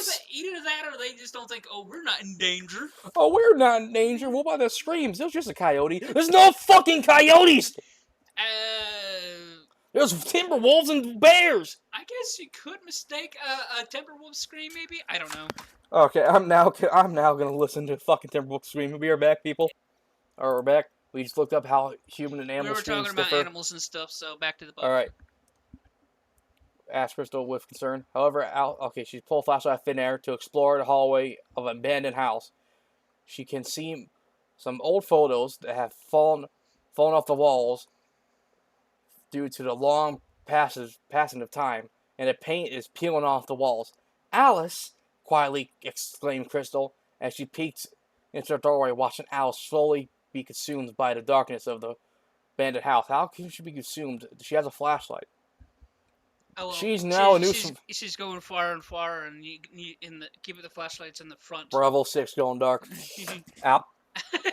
Don't damage my $1,000 computer. It's paying for my hospital bill. Alright. "Fuck this, I'm leaving," said Crystal. Intelligence. You know what? But watch where she goes later. I'm well aware, yes. I've read this book before. And Will goes to the fucking psychiatric therapy area, what'd I tell you, kid? What'd I tell your friends? Don't go in the woods at night. What you say? Oh, you're just crazy. You don't know what's out there. Where's your friends? Nom, that's where they are. In the bottom of the lake in someone's fucking shit pile. Or something shit pile. There's always the crazy ones who say, oh, stay out of the woods, stay out of the woods. And do they listen to your advice? No! What's next? You're just crazy, so you should be in an insane asylum. We don't need to listen to you. And they're all dead. And now I'm talking to the last survivor. So, am I crazy now? Shut the fuck up as they just walk by. As they, As he or she. as she's like walks by. Whatever, man. Just back to the book, man. All right, fuck this. I'm leaving. Krista whispers to herself. As she walks away from the house into the dark woods, into the same direction as Kenny went. As Alice explores the house, she finds a living room with some old radio from the 50s in decent condition. She also finds a handmade living room table in front of the old couch that is covered in dust. As she continues exploring, Alice leaves the living room and goes back to the hallway, where she finds a door to the basement. She easily opens the door and makes her way down to the basement with curiosity. Alright, folks, this is the last part I'm going to read, and you guys can read all this. But I need to find one bit. I need to find one thing. Find that fucker's length. I don't think it instantly goes into nudity. Oh, no, they immediately start ripping clothes off. Really? Yes. Meanwhile, after telling Lori the fact that quickly walks towards Otis and gives him a hug. He's at first hesitant kissing back with passion. After kissing, Otis lets go and proceeds to walk away from him. At the same time, Otis is stunned by the kiss and confused. She invites him to follow her with a gesture. Oh, take off your clothes, that's where it begins. Alright, I need to find this where the fuck is it? 17 inches. Folks, we'll be right back. Okay, well, people, where the fuck am I? Meanwhile, wait. Where breaking strangers' houses, where are we? Fuck this, I'm leaving. Oh, there we are. There we are. So all y'all can read this. Don't highlight it because I can't see. Alright, right here. You can pause. You can pause this if you want, right here. And then scroll down a little Scroll bit down. more. Right here. Pause and read. Right here. And his size to stroke his fucking cock. You're right here. Right here. All right, right here. Wait, go back a little bit. So wait, what? Okay, so you also skipped the part where they also get murdered or whatever. I don't know. They get murdered in the most gruesome way possible. I need. Yeah. So this whole time when he's getting picked on, he didn't never stop to think. Just take down. Listen, pro tip, life hack. If they make fun of you, make fun of their dick while whipping yours up. If I'm fat, you don't got a fat rock. I think Otis would be like, isn't that against the rules or something? Nah, it's the man code, the bro code. If they make fun of you, make fun of their dick. They lose. He probably would just look at you. Are you crazy? You ask that now?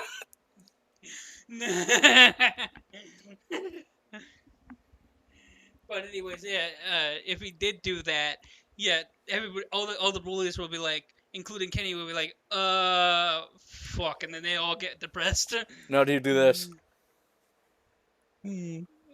They've tucked their tails behind her tails tucked behind her back. All right. 3 minutes later, Crystal is walking around the woods, calmly looking around. She enjoys the fact that she's away from a spooky house. She takes a deep breath of clean, fresh air. After taking a deep breath, that satisfying deep breath, she continues to walk through the woods before coming across a waterfall. From where Crystal is standing, she can see a massive pool that has 16-foot waterfall. to the left, it is of it. Fuck it, burp. 16-foot waterfall to the left of it is flowing in. The pond has a opening on the right that feeds into the rest of Mudstop Lake. Seeing the waterfall and a clear night sky above, she's got to go swimming. Before she jumps into the water, she takes off her t-shirt and hangs on a branch, revealing her blue bikini with a white flower design. Oh dear Lord. Okay, y'all can read this. She freaking goes. She goes skinny, yeah, skinny dipping. Y'all can read this, and she gets fucking eaten out by monster. That's a y'all can read this. Y'all sick fucks. At least I shoot guns, but this, you like this more than guns? Yeah, because it actually feels good. You never shot a gun before, kid, did ya? I see your balls never drop. Hello, Kenny, is that you? Nobody loves me. I get that more. Alright, back to the book. Yep. Hello, Kenny, is that you? Alright, asked Crystal, but there was no response. All that was heard was the ambient sounds of the waterfall. As a result, Crystal chalks it up to her imagination and goes back to swimming. Alright. Takes a deep breath, swims under the lake, and goes around in a circle beneath the water. Despite being very dark, she can see in the distance into the water cave. Almost out of air, she swims back up to the surface to get some oxygen. During that time, the monster is at the bottom of the lake looking above at Crystal's naked body. The monster is strangely aroused by... What?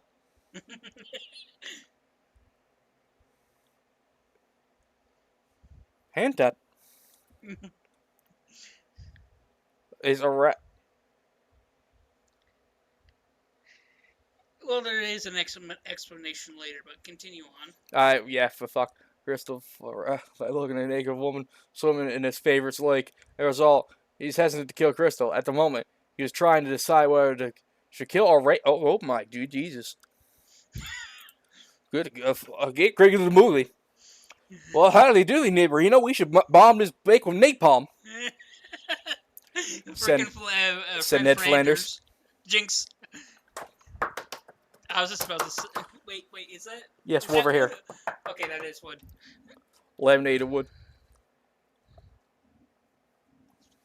Almost messed up my art. Repent that. Anyways, If it goes down the way it's thinking, you all can read this, you sick fucks. We're not sick. You're sick. I like shooting things. I don't like molestation. Fair enough. I shoot things that molest. I put them down. They don't get back up. There's a key difference. I'm a psychopath, but a high-functioning psychopath. Well, okay, the rape part is a good point, but you almost sound like you just don't like sex. Period, which is weird. There's more to love than sex. Yeah, sex is cool. But isn't it? Wasn't it all in one? But it was back in. Love is like knowing the partner's there for you, a shoulder to lie on. They have your back, and you have theirs. Trust. But that also leads to, you know what? But anyways. Yes, but that's in the future. If you fully, truly desire each other. It's not just full fucking send it, full throttle, straight into the dick. You know what? There's no brakes. I forgot to install brakes. Where we're going? Yeah, but I don't. You try to explain that to horny teenagers. That ain't gonna happen. Thank God I was never like that when I was growing up.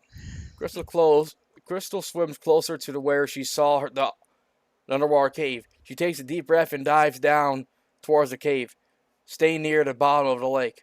Camouflaged by darkness, the creature follows her into the underwater cave. Crystal swims for a few seconds before she finds the other end of the cave. She breaks to the surface and comes up on the other side inside the cave. However, what she sees horrifies her. She can see lying on the floor right in front of her is the corpses of her friends. Otis with his throat ripped out, and what's left of Kenny, Laurie's mangled corpse, Crystal screams in terror and begins to thrash her arms and legs in the water. In a complete panic, the blood-curdling scream pissed off the creature before it could hurt its ears, even underwater. As a result, the creature decides to kill her. It swims in between her. Okay, y'all, you can fucking read this, you demented fucks. Y'all can read this and have one of these, Non-pussy. and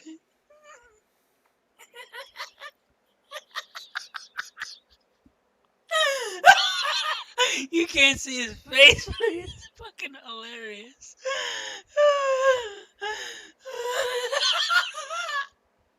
That face is priceless.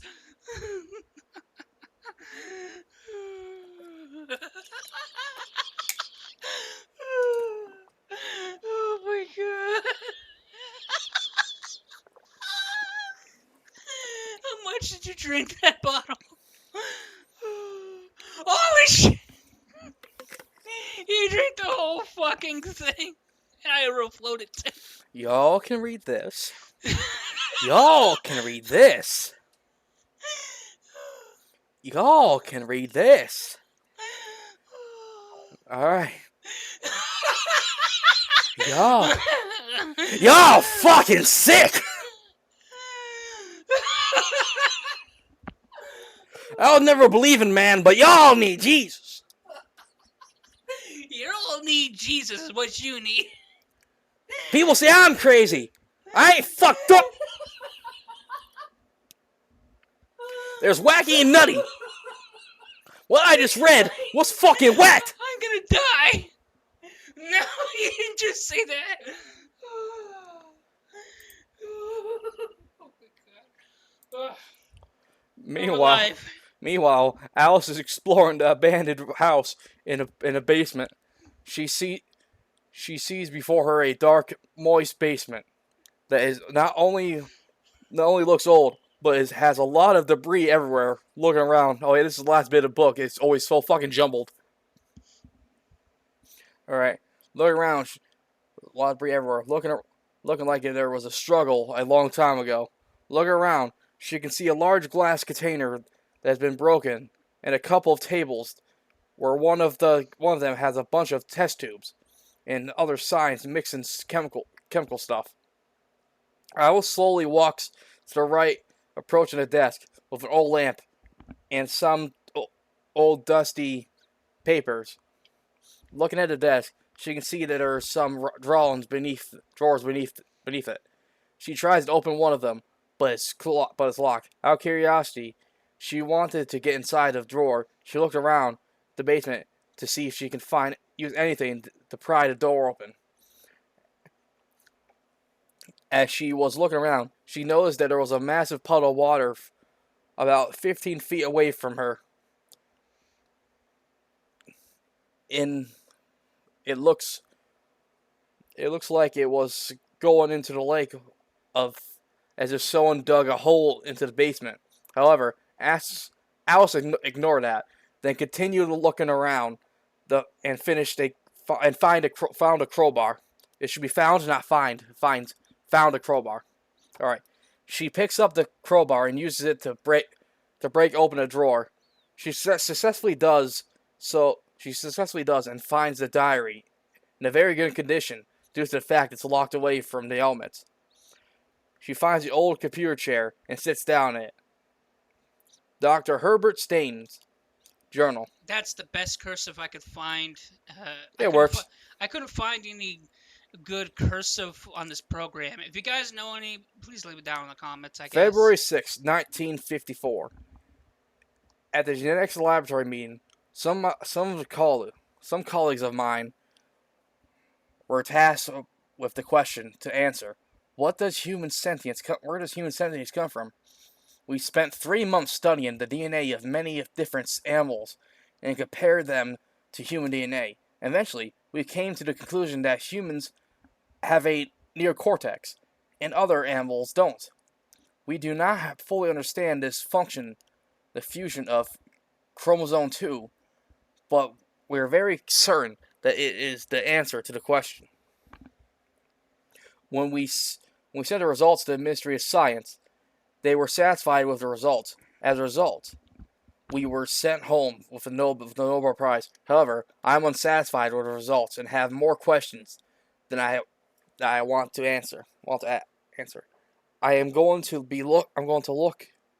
looking for a private house to focus on my work. Alice reads from the journal. That was for the diary. Intrigued by what she's reading, she continues to read and turns the page to continue. May 23rd. After looking for a house for quite a while, I came across a sleepy little town known as Mudstop Lake.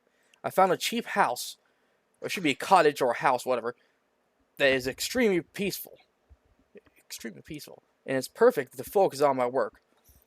Once I settle in, I began doing some math equations to find out how the neocortex came to be. We don't know anything about we know some about science, but not a lot. So this is the best we're gonna get for like a science fucking Yeah. because math and brain fuck it work. As well as the obvious question that many people have: is there other intelligent life in the universe? Yes, aliens. Bruh. They built the pyramids. Now I'm just kidding. May 30th. Based on my math equations, I have come to the very lonely conclusion. All life on this planet is a result of organism traveling through space and evolving a series of environments, which means it's likely that there are other sentient beings out there. It means it's unlikely. It means it's unlikely. So that's you believe, but you're wrong, dumb fuck. That's what he basically concluded that but it is a flawed conclusion, but he concluded that, oh, well, if everything is done by panspermia, then that means that this planet is just by luck, which means it's unlikely that other planets would have intelligent beings. It's unlikely. You're just assuming he's just assuming things. Yeah, he's just a single guy in a basement doing research. He's just there listening to his own thoughts. Yeah. So that's not a voice you want to listen to. He's a lonely scientist, and later he becomes a mad scientist because of his Yes, loneliness. and then you said you blamed me for spoiling. Fuck. I'm done. Yeah. Gonna have to use your black magic again. Son of a bitch. Back to the book. Back to it. All right. We're based on math, which is unlikely. There are sentient beings out there in the universe. I have been alone for most of my life, and the thought of being the only sentient creature in the entire universe is extremely sad. You lock yourself in the basement, you dumb bastard. For a guy who's supposed to be a scientist, you're not quite intelligent. Well, if you think about it, most scientists are like nerds. They shut themselves in on purpose because they don't want to be. And out that's in the not a open. scientist. That's a crazy. It's a deranged scientist. Well, No. Whatever. Back to the book. I would not wish that loneliness is on any human being. So I'm going to isolate the chromosome 2 and genosplice into other animals on the planet. So we're not the only sentient beings on this planet or in the universe. He tried to make animal people. He tried to make furries, basically. He tried to make furries. You stay over there. Don't make me get a cow prod, you sick fuck. Well, he wasn't planning to. No, I'm telling that to the audience over there. Yo, just get fucked. Oh, the audience. Yeah, and I'm pretty darn sure, considering how I write things, I'm pretty darn sure half my audience are furries. I'd fuck. That's one guy's next to know in the comments. Fuck it, smashed. Alice reads the journal, reads the diary before she turns the page to read more. She wasn't sure if she was reading was even something real or made up. It seems too science fiction to her. However, she continues on. June 1st. Due to living on my own and having a low-paying job, I'm unable to pay for any kind of typical test subjects. I made friends with a zoologist at the Mudstop Lake, and she gave me a box of baby crocodiles to experiment on. Sheriff, you know how you said you always went to that zoo 80 times? They lied to you 80 times. Well, They lied to the other sheriffs 80 times. They gave those things away as You're test not supposed to subjects. do that for standard procedure. You don't give random fucking baby animals to a fucking unregistered scientist who Okay. lives in a fucking cottage. What do you know about crocodiles when they lay eggs? I'm pausing right now. Alright. A big crocodile to experiment on is not your typical animal to experiment on, but I cannot be picky due to my situation. I am confident enough with my skills of being a geneticist that my experience will be successful. Experiment will be successful, and I begin to experiment as soon as possible. June 6th. I successfully fused the chromosomes into baby crocodiles. However, they could not survive the drastic change into their DNA. I decided to continually clone the DNA of the dead baby crocodiles in the attempts to create a human-like species. This is essentially the story of a man who tried to play God. You ever heard of fucking Frankenstein? Dr. Frankenstein story, basically. Yep. It's not going good as so far, but I'm still confident that I can succeed. July 1st. Yet again, most of the clones did not survive the change, but luckily one of them did.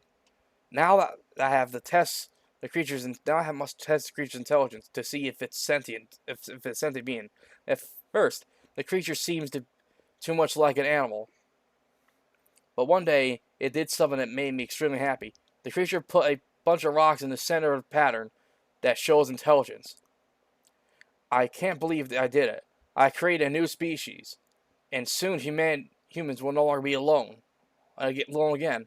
Alice reads from the diary, turns the page to read more, but the rest of the diary is blank, as if Dr. Stain just completely disappeared from the world. Unaware of her surroundings, the monster peeks its head out above the surface of the massive puddle in the basement, where the flashlight on the table was illuminating the scene. As a result, the creature was being blinded by the flashlight unintentionally. It makes a hissing sound that it tries to use its webby hands in front of his face to block out the light. Hearing the hissing sound, Alice grabs a light to see what made it. She shines the flashlight into the monster's face while part of his body was underwater. The light was so bright, even his hands could keep it away, which made the creature get angry and jump out of the water and began to chase Alice. Seeing the horrible abomination that is the monster coming after her, she screamed and ran up the stairs while it pursued her. As Alice got closer to the exit door, she turned to see the creature one more time, while trying to turn to look at the monster one more time, while trying to convey in her head what she seen was real. She can see the large monster coming through the basement door, ducking its head, trying to fit through the door frame. Yet again, Alice realized that her impending doom. As a result, she opens the exit door of the abandoned house and runs outside into the woods. Angry that the monster is having a hard time keeping up with its prey, it slams into the exit door, chasing Alice further into the dark woods. Despite the monster's small, stubby legs, he may sound humanoid, but has small, stubby legs, so it's a midget. It was able to use abnormally long arms to form a long leap running while trying to keep up with its prey. After only running into the woods for a minute, Alice came across a fenced-off power plant where electricity goes into the town. In pure panic and fear, she climbed over the barbed wire fence, ignored the pain from her hands and legs. She leapt over a fence and ran into the electrical equipment. Electrical transformers. Those are the things, but I think they're called the electrical transformers. Okay. Yep.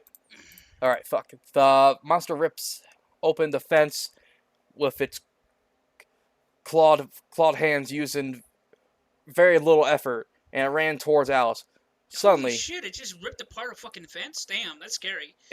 now we see it doesn't have quite as much intelligence. Because you never met human ingenuity. The monster rips Lord fucking my. Using very little effort, runs towards Alice. Suddenly, its arms touch one of the electrical transformers, and electrocuted the monster, seemingly hurting it.